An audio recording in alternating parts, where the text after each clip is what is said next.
How does the modern China come to be?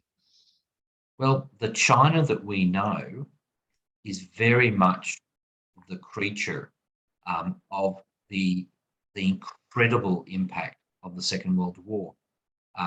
In the 1920s, the Communist Party was created, just like communist parties were created around the world after the Bolshevik Revolution. No surprise that China had millions of people living in poverty. There were intellectuals who wanted to see socialism, communism created. And there were, real hardships and adversities that made life in China a real struggle.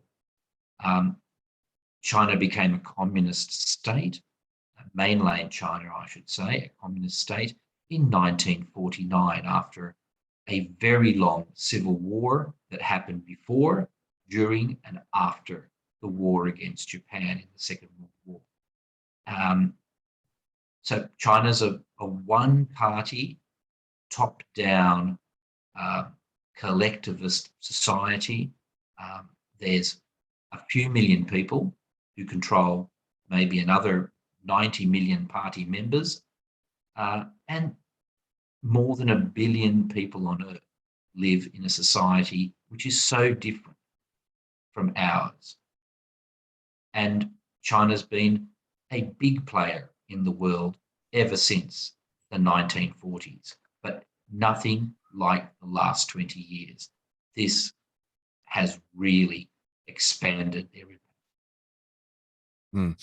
So I think, as you mentioned, part of doing this is I think you're saying you're working with NATO in some capacity on this. Do you want to just explain your role, Sure. what you're working on? Well, what like a lot of people who work in civil society, think tanks and research groups and the like, I'm involved with a group who are working to promote and protect democratic values. And I think the context of what's happening in NATO countries, North America and across Europe, is that we're dealing with fake news, disinformation, and some very toxic social media trolling.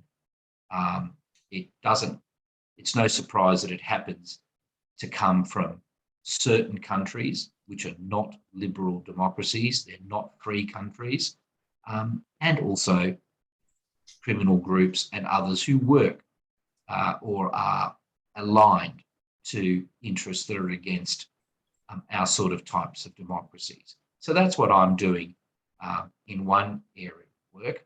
But the story of China is global, bigger than anything that's happening in Europe or even across the Atlantic.